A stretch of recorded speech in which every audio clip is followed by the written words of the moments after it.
I'm Jenny Peterson, president of the Raleigh County Genealogical Society, and we're excited today to have another one of our programs in this continuing story about the history of Manhattan, Kansas, and how it started. And our presenters today are both associated with the Chapman Center at Kansas State University. Mary is a professor, and Holly is a graduate student. And let me give you just a little bit of background on them. Mary is a professor in the English department and director of the Chapman Center for Rural Studies at Kent State. Through the Chapman Center, she works with bringing faculty, students, and community members together to tell the stories of rural Kansas and to launch the research that will help rural communities thrive. As a sociolinguist, that was a new word for me, her work examines regional and social variations in language with a focus on the Great Plains. She also examines language change across the lifespan through the Frank Porter Graham Project, which has resulted in a couple of books being published by the Cambridge University Press and the Duke University Press. And most recently, her book, African American Language Development from Infancy to Adulthood, was awarded the Leonard Bloomfield Book Award for the Linguistic Society of America, or from Linguistics. So congratulations, Mary, on that. Mary's the blonde. Holly is originally from Wichita. Holly Hill came to K-State to earn a bachelor's degree, but she soon discovered or a business degree, I'm supposed to say, and soon discovered her passion for local history. So now she's a history master's student dedicated to telling the story of Asian Americans in Kansas. As a graduate student at the Chapman Center, she helps share student work on overlooked Kansas communities. And Holly has also served on the Walking Through History on Linear Trail project that you've heard us talk about, that we've been involved in here with the Genealogy Society. And she's the one that has created a website that's on the Chapman Center webpage, focusing on our different trail markers and other parts of the project. And I think you actually wrote an article in the last Kansas Kin, did you not? A couple of them, so congratulations to Holly as she works on with her degree and her interest in our local history. So with that introduction, let me turn this over to Mary and Holly.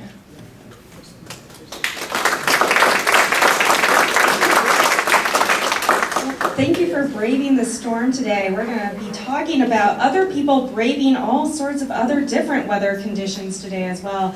And I will be using my phone for notes because of some technology issues we have. So please forgive me as I'm scrolling through my phone. I promise I'm not on social media. So today we're talking about why Manhattan is called Manhattan and not Boston. How many people have seen the historic marker at the top of Bluemont Hill behind the Manhattan sign? Yeah?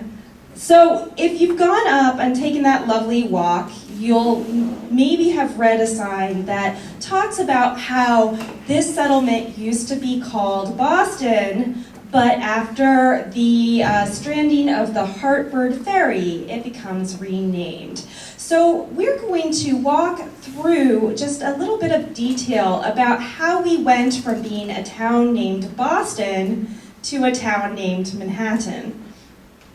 And some of the ways that has impacted the way our city looks as well. So we do have some maps that Holly has put together that provide some details on some of the people who traveled on the Hartford and where their names might be located throughout the city of Manhattan.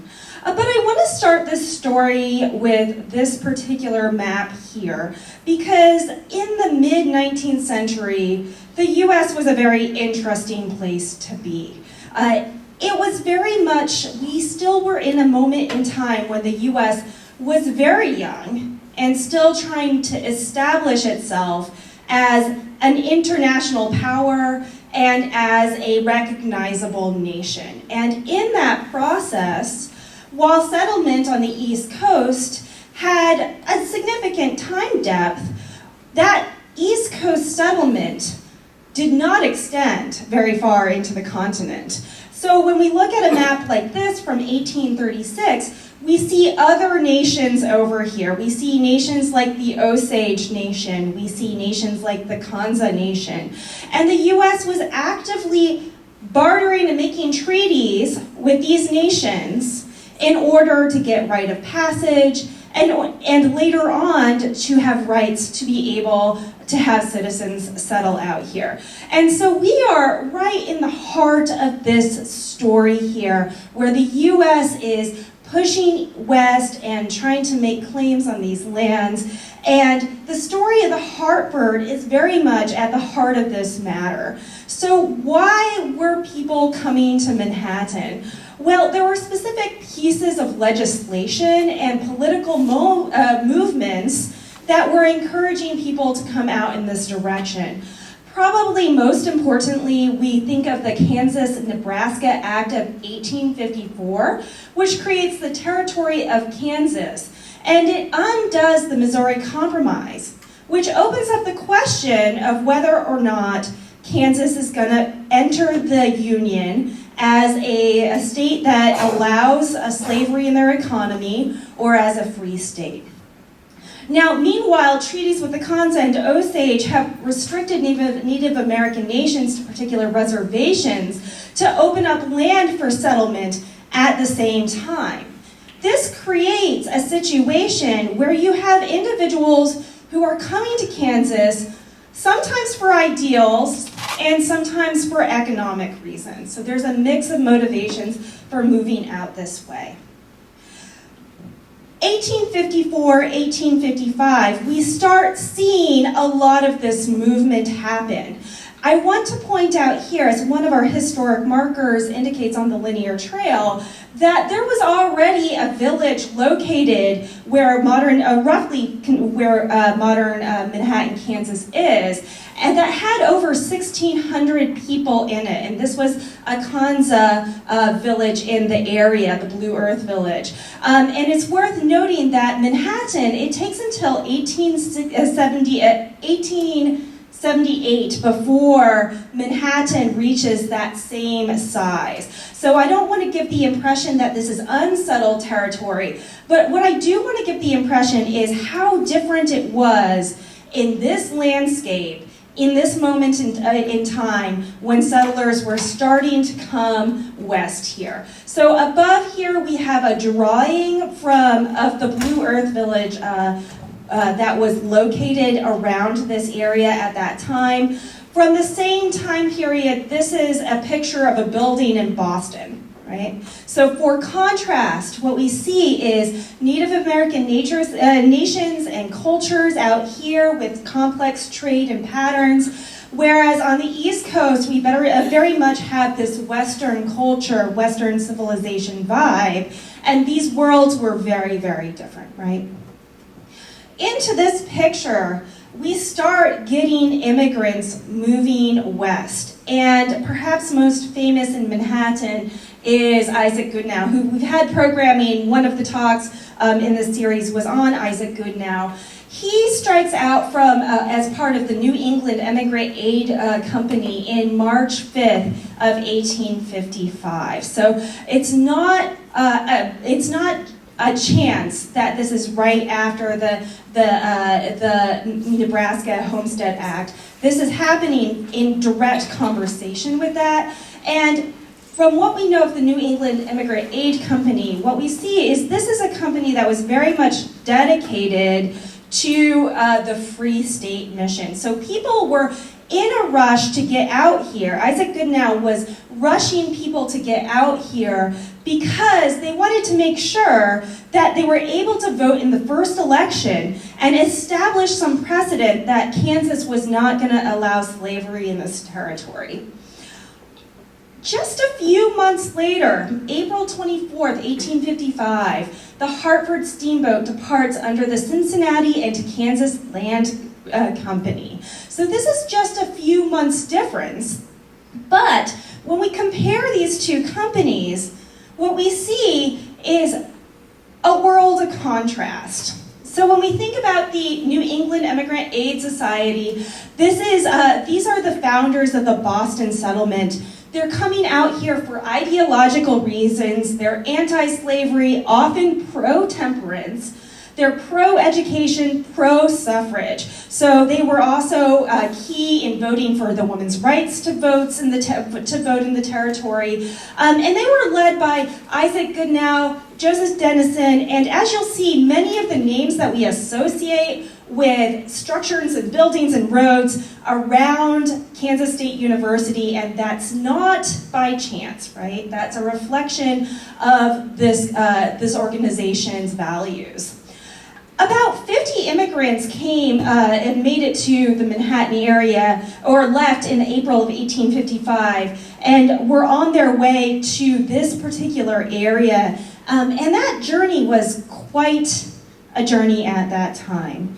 So first, you got on a train, and you were on a train with hard benches, coal burning, smoke pouring in the windows for hours and hours at a time. Then you finally disembarked, and you got on a riverboat, and we're going to talk a little bit about the perils of riding in a riverboat, and you took a riverboat for quite some time. And then, when you get to Kansas City, the New England Immigrant Aid Society gets off their boat, and they start walking to this region. So on foot, with carts, they start traveling towards this region. So when you think about what you can take when you're traveling on foot, provisions were not the focus of this journey. This really was a sprint to the finish line. Just get there as fast as you can. Doesn't matter if we're sleeping on the ground, which many of these settlers did for months and months and months, or sleeping in tents. We're just trying to get to this area so we can make sure that we outvote the Missourians. And that was the dedicated mission of this group. Let's contrast that a little bit with the Cincinnati and Kansas Land Company. The Cincinnati and Kansas Land Company is the company that sponsors the Hartford Ferry. And and they are known as associated with the Manhattan settlement. We're going to talk about that compromise in just a minute. They brought along, they had several sponsors. So you could own a section of this ferry, you could own a part of this business organization, and there were six main people who were responsible for making decisions about this business investment.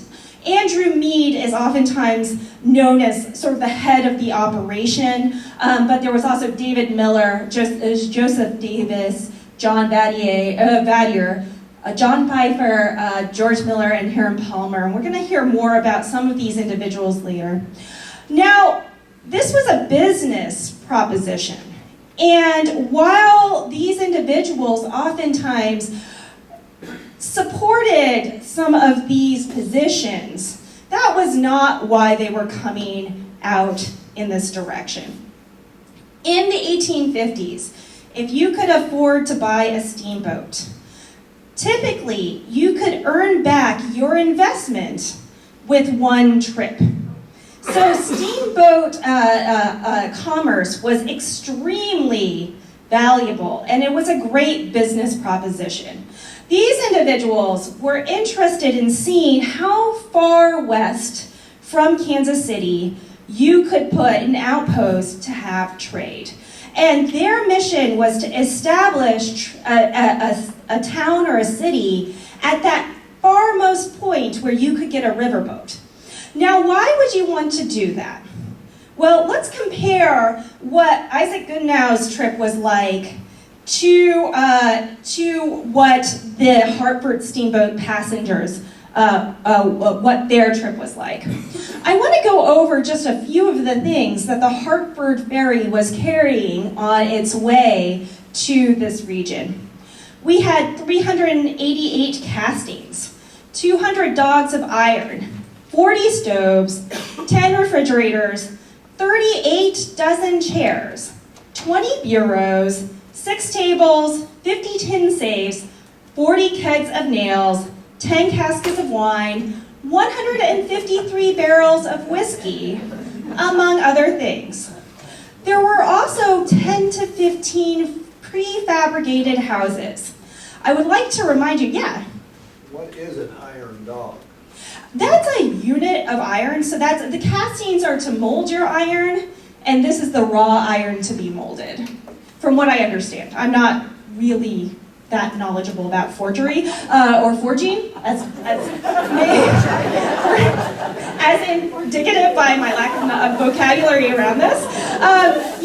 But my understanding is the castings was for molding, and then the dogs of iron was the raw materials to be molded. Now, I just want to reiterate, Isaac Goodnow is sleeping on the ground. He is eating hardtack. He doesn't have a chair. Most of his goods were left in Lawrence because of problems carting all those goods out west. And so here comes the Hartford with a party on board, right? And all these provisions. And even though these houses, these prefab houses were small, when you look at that first image I showed you of Manhattan, of the Blue Earth Village, where you don't see many trees at all, and they're all cottonwood, you know how valuable those prefabricated structures are. And for those of you who don't know why I said, and they're all cottonwood, it's because you don't want to build with cottonwood, because cottonwood does not hold its shape. So the minute it gets moist, cottonwood twists and buckles, and you have big gaps in your walls. You cannot use this to build a structure that's livable. So when we contrast those two different groups, we see one that really has a lot of key resources for establishing a successful city. And we see another who is very focused on key cultural concerns and is there to be there in time to make sure they can vote, right? When we see that difference, this shows up in the settlement itself. So we get this op-ed piece from the Herald of Freedom in 1855 that says, "We are politically divided, some Whigs and some Democrats. We are not political abolitionists or Underground Railroad agents. As free men, we vote as our judgment dictates. I do not, nor does any member of our company, inquire for whom or for what does a man vote. I look upon the elective franchise as a sacred and not to be interfered with." So this is the position of the Cincinnati Company. This is their position. They're not opposed to abolition, but they're not rushing out here for abolition purposes. Now, the Hartford itself is about 146 feet long, 25 feet wide, and a little over 143 tons. And it is a money-making venture. You can see that just this load could be very valuable, which is why if they were successful in creating a city that was on the end of where steamboats could traverse, they stood to make a lot of money. This was doubly true considering the military outposts that would be forming near what is now present-day Junction City. However, that doesn't mean that riding in the Hartford was a total picnic, right? The Hartford was faced with many of the problems that occurred during steamboat travel at this time. First of all, while the business investors may not have been abolitionists, many people on board the ship were abolitionists and were coming out here with a mission, which means floating through Missouri at that time was a little bit of a harrowing experience. It was by a stroke of luck that they got through St. Louis, where the port authority threatened to retain them in quarantine. And it was suspected that that threat was because the port authority was a Southerner, right? But that wasn't the only issue that was occurring. By the time we get to St. Louis and Kansas City, we start seeing cholera breakouts. So by the time we leave Kansas City, we have 8 cholera cases, and the next day, 8 people are dead. So while the steamboat left with about 100 folks on board, we have some disembarkments at Kansas City, but we also get quite a rising death toll. I think it was around 24-ish was the end number of people lost to cholera. And so these close quarters, jammed in with all these materials, were ripe for breeding disease, and that wasn't always necessarily a good thing for the passengers aboard. Another issue was finding good talent to steer the ship. So there are notes from the investors about trying to hire a river pilot. The captain needed a river pilot. They get to Kansas City. River pilots are in very high demand coming out west, and they're charging upwards of $750 to navigate one of these trips, which is considered highway robbery at the time. So the steamboat captain hires a pilot who says, yes, I am very knowledgeable of this river and this pathway. I will get you through, no problem. And within a day or two, we find out in the captain's logs, this is a complete lie. This fellow does not know what he's doing, and this spells a series of small disasters for the Hartford. Namely, what we start seeing is the Hartford begins running aground. So the Kansas River is notably fickle. I don't know if y'all have noticed this, but every time you pass over the Kansas River, it's a different height. And it's also got lots of different sandbars in it, and it's a fairly unpredictable body of water. People had not been navigating the Kansas River for that long, especially this far out into the territory, remembering that we're at the edge of what was considered U.S. territory at that time. This is really not a place where these kinds of forms of travel are common. And what starts happening is a combination of drought and just the fact that the Kansas River really shouldn't be navigated by giant boats, right? These boats were incredibly well engineered to deal with minimal water, so they could float in about 4 feet of water.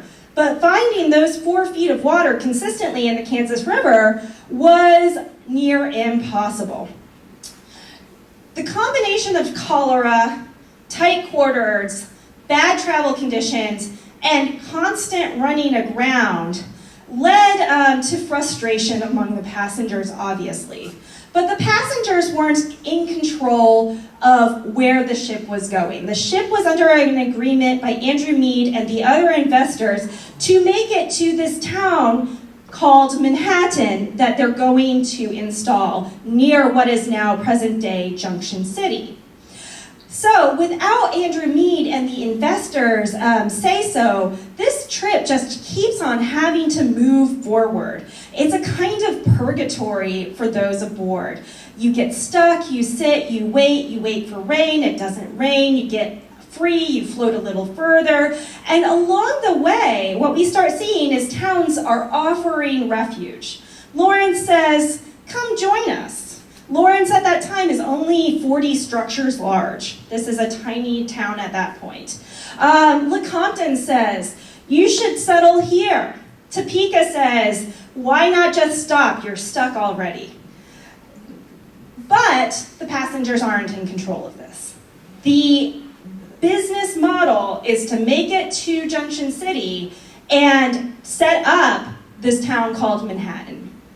Finally, we get to what is now the conjunction of the Blue River and the Kansas River, and once again the steamboat runs aground and is really, really stuck. They get loose and then they get stuck again, and finally the investors are willing to talk. This is about 20 miles short of their destination. At this time, we've got about 35 to 50 folks in this area that's now called Boston. Pallistra and Canton were recently recombined into the town of Boston here. And the thing that Boston doesn't have a lot. A number of Boston's residents are sleeping in tents. There's not a lot of people, and it's not really a defensible town. The thing about settlements during this time period is many people were coming to this territory with big dreams and big ideas, but settlements were very much at risk. One, just for shortage of people. If you didn't have enough people, your town could dwindle and die. Resources are another issue. If you don't have enough resources, you can't sustain your population. Another big issue was if a town settled nearby, you might be outcompeted. And the town of Boston was very much at risk for being outcompeted by this future Manhattan. If the Hartford Ferry had made it to their destination, what would have happened is they would have been the frontier town. They would have gotten the immigration trade. They would have been trading with a Junction City, and people would be going to them. They would not be coming to Boston. So Boston settlers very reasonably decide that, so just to point out where these crashes were. So this is a map of the frontier as it stood with a rough draft of Manhattan. This is not what Manhattan looked like. There's lots of maps from this time period that are just sort of wild speculation of what they want the town to be. But that's what's going to be the future Manhattan here. And what we see is here's where the Hartford grounded, and then here is where the North Village is, with still about 1,600 residents at that time. And then we have Pallistra and then Canton as well, and these sort of represent some of the settlements during this early time period here. So the Hartford runs aground, it becomes stuck, and what we see that the New England Immigrant Aid Society sees an opportunity. They start talking to the Hartford investors, and they say, listen, we've already drafted a constitution for our town. We've started the process of establishing our claim to this area. You're not going anywhere on this river anytime soon, but you could join our community and we will give you half the land to the town. We will divide this town, you can have the southern half and we'll take the northern half. And finally the investors see the light and say, okay, we're gonna end this disastrous trip, we're gonna let these passengers deboard. And in 1855, Chestina Bowker Allen writes in her diary, the city of many names is now permanently called Manhattan. Part of the agreement between these two organizations is the Cincinnati Company asks to rename the town from Boston to Manhattan. What we know about this is a little bit apocryphalic. The details are a little bit scant. We do know that Andrew Meade grew up in New York State and that he was a big fan of the Big Apple. So some people speculate that this was Andrew Meade's doing, that Andrew Meade did not want to be known for founding Boston. He would rather be associated with the big city, right? So 1855, the two organizations join, and what we see is that this combination of settlers helps fortify the town in more than one way. One important thing that happens is we start getting dual interests in terms of development, where the New England Aid Society is very focused on things like voting for suffrage, things like establishing education, so establishing Bluemont College, which later becomes Kansas State University. Whereas the Hartford crew, the people in the Hartford, and especially their investors, were much more interested in commerce. So, who was Points named after? Points was one of the appointments that was named as a result of the crew, the folks that were associated with the Hartford. And it's no mistake that this was our center of commerce for so very long. So here we have a picture of Points Avenue in 1863. This is 8 years after that agreement gets founded. We see covered wagons. We see people buying supplies to start heading even further west. So in under 8 years, Manhattan becomes a critical outpost in U.S. expansion, a fate that likely would not have happened if Boston and Manhattan had been separated. If that original goal of going 20 miles more down the river had been achieved, likely one or both of the towns would have been swamped and gone under. And knowing the resources that the Hartford brought, we can guess that it would be our location that would have been likely to suffer. So that's a little bit of background on the town itself and on the Hartford. But what we want to do today, and what Holly's been researching here for us, are some of the people who were on the Hartford or associated with Hartford and how they've impacted our town, both in terms of the geography of our town and how we name our streets, but also in terms of what they did for the town in terms of commerce and education. So I'm going to pass this over to Holly. Alrighty, thank you. And we'll start out with the map of Manhattan here, and what I have highlighted with the green is some of the things around Manhattan that are named after some of the people who were associated with the Hartford. Now, of course, as we talked a little bit earlier, right, it wasn't super common to keep track of the names of people who were aboard steamboats. So unless you had rented a cabin or a stateroom, you weren't gonna be listed, right? If you were on deck passage, which was gonna be super cheap, you're gonna be up there with everything, you're not being listed.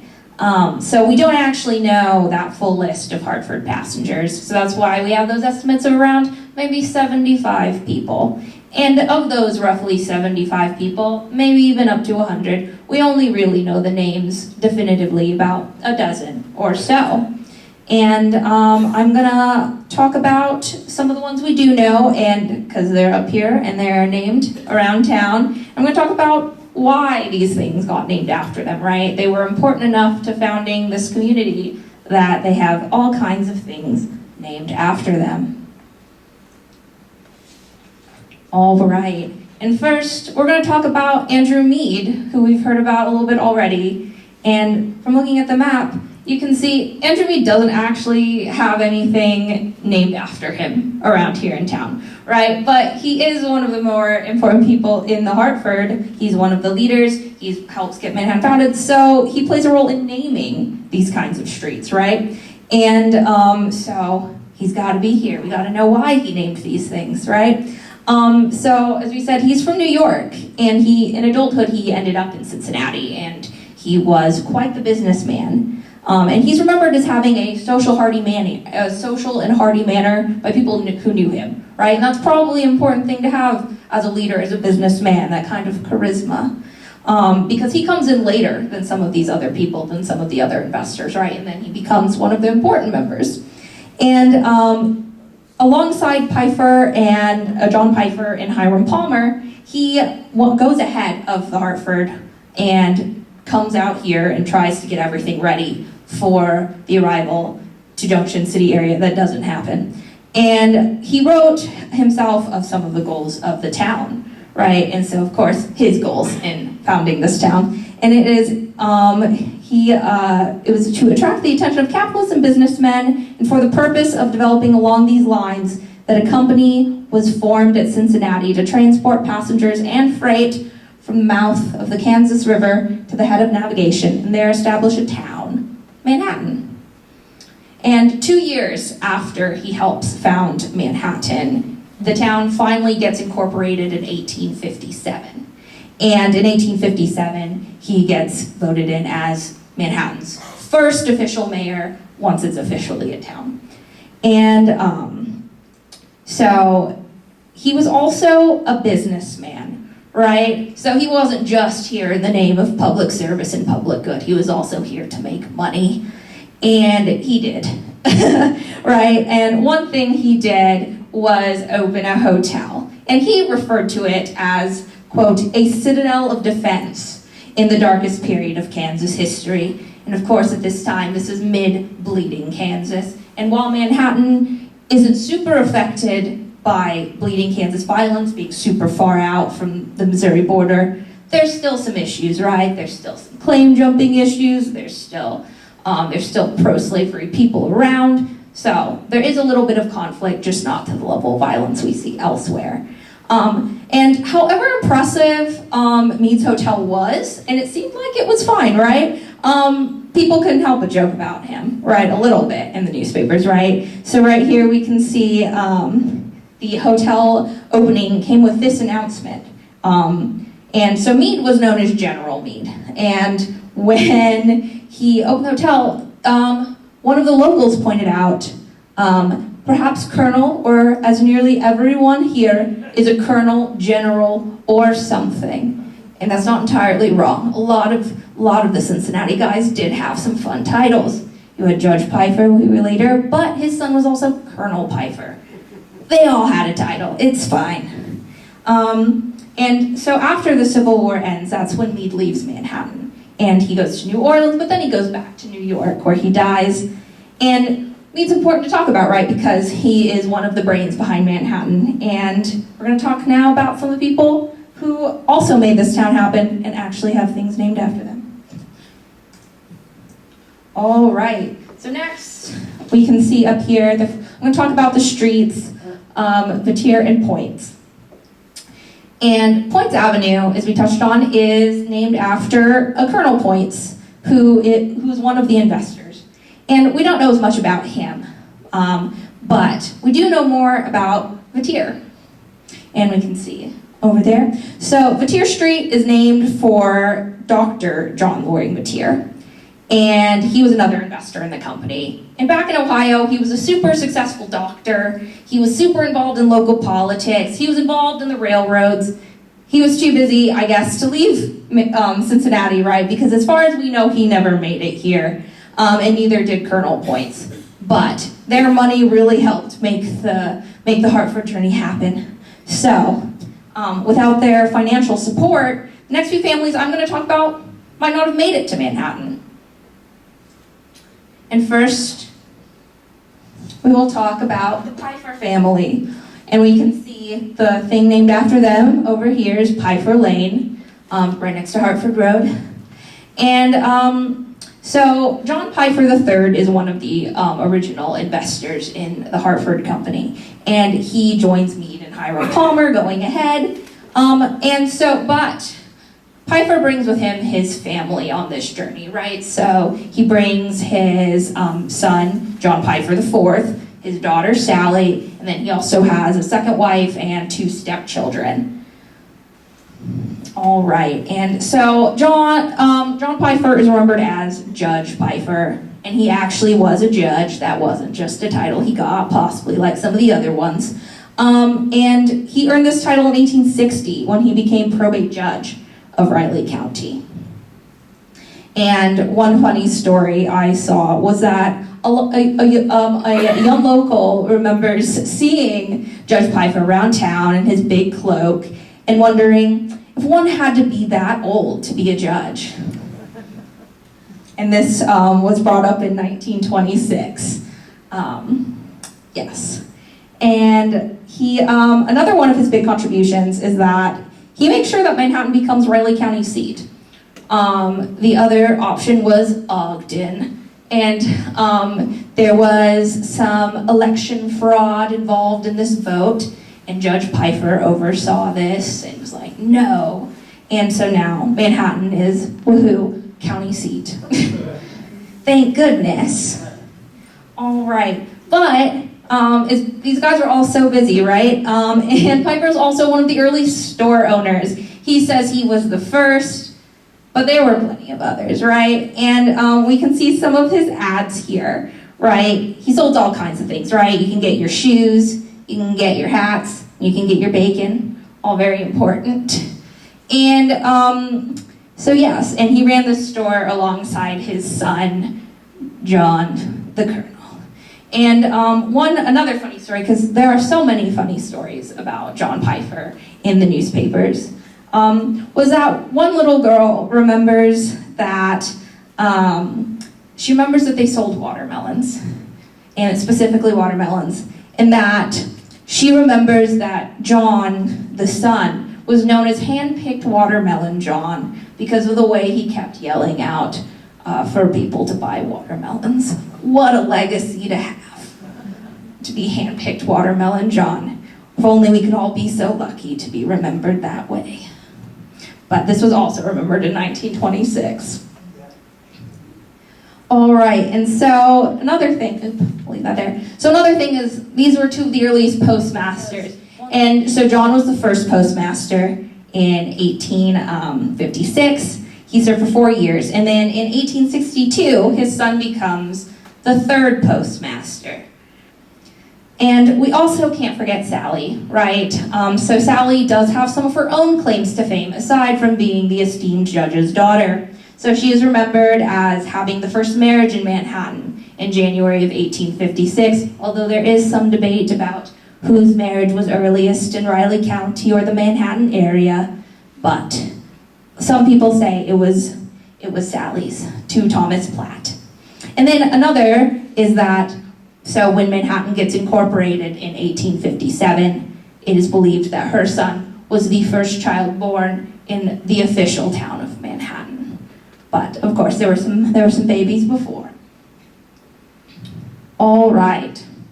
And then the last family we're going to talk about, and we see, and I have the wrong one circled, I'm so sorry. It would be the Arnold family, and we'll have Amanda Arnold Elementary and the Amanda Arnold Arch, named after Amanda Arnold. But let's see. So President Arnold is the patriarch of the Arnold family. He's the one who gets his family together to come out here. And he was a farmer back in Ohio. He was married to Maria Arnold, who eventually came out here. And he had with her about a dozen children or so. And but the only two children he brought on the Hartford with him were his son and his daughter, Amanda. And arguably, Amanda is one of the most well-known of the Hartford passengers today, since she's Manhattan's first public school teacher. And she's about 18 years old when she came out here, right? And it was with her super big family that she started learning how to be a teacher. So when her mother and younger siblings came over a little bit later, she helped teach them things. But there was a need eventually for a public school teacher, right? So in 1857, she receives a contract. She's going to be paid $15 a month for 3 months of school, and this makes her the first person to be paid by the city to teach school. And her class size ranged from like 2 to 16 kids, and she taught on Points Avenue. And she later enrolled at Bluemont Central College. She was in one of its first classes in 1860, and then went back to teaching.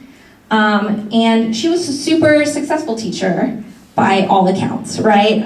So she seemed to prefer younger students, elementary, kindergarten, first grade. That kind of seemed to be her jam, right? And people had great things to say about her classes. You definitely wanted your kids in Amanda's classroom. So in 1894, it was written that she has a delightful kindergarten. Some of the nicest children in the city attend, and the parents are well pleased, as they well may be, with the work done. And before she died, she was actually the last known surviving passenger of the Hartford. By 1911, they were down to 3 of them as far as they knew, and that would be John Pfeiffer IV, his sister, and then Amanda. And when Amanda died in 1923, at the age of 86, they rang the original Hartford bell for her. In her funeral, they said, "None of us will leave the world a richer heritage than Amanda Arnold did." So what's left of the Hartford today, right? There's pieces of it, right? And so the Hartford either caught on fire or set on fire in late 1855 near St. Mary's.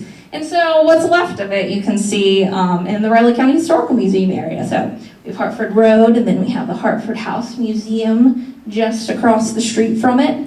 And so even though the boat burned, the bell is saved. It is still here.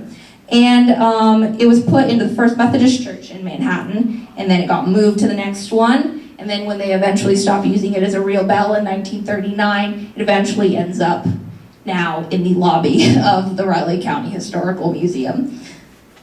And one of the prefabricated Hartford houses has also survived since 1855, right? And these, even though these were pretty rudimentary by modern standards, they were pretty awesome compared to the options you had, right? When you had dugout, tent, or drafty log cabin, this seems like this might have been a good one to have.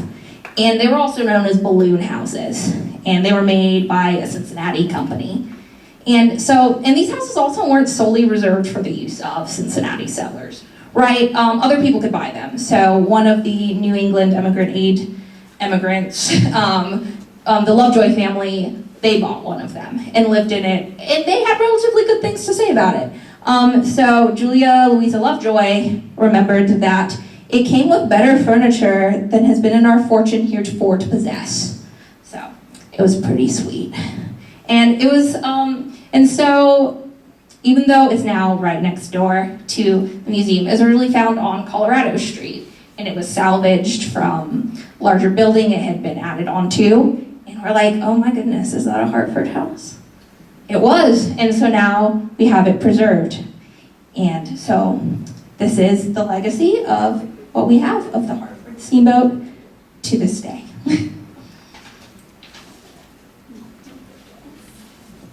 So it's hard to emphasize how important it was that these two groups came together for the legacy of our town.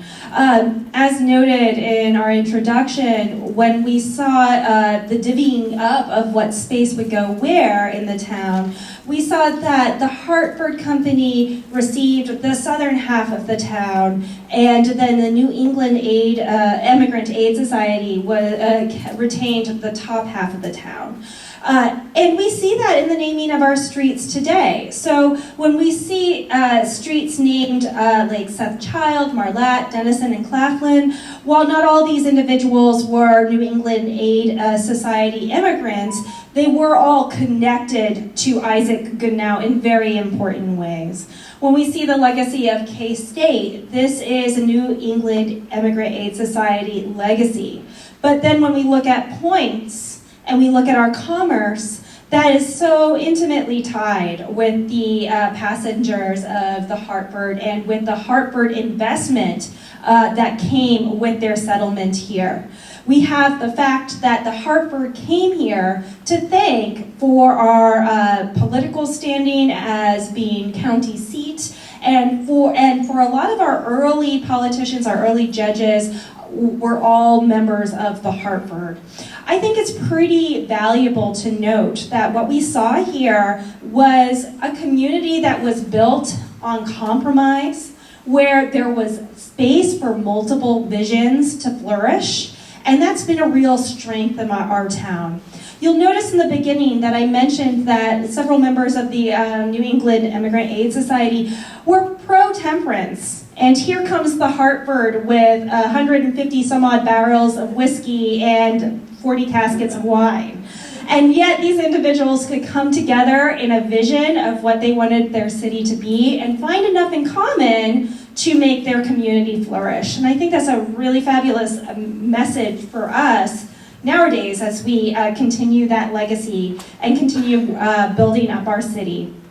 I just want to end with this quote from Isaac Goodnow. The union of the two companies of the East and the West produced a grand practical combination, the best kind of a business compound to make the right kind of a town to live in and to educate our children for citizenship and the responsibilities of life. So a town founded on compromise, a town that was once Boston becomes named Manhattan, and a town where we see our history and our street names is a great place to be. If you would like to learn more, we have a website up that has a lot of resources as well as more information about the Hartford that connects to the historic walking tour. If you're on the walking tour, you can also visit these sites through the QR code. We want to give a shout out to Kevin Olson, whose Frontier Manhattan is an excellent resource, and also thank the Genealogical Society and the Chapman Center for giving us support today, and we welcome questions and comments.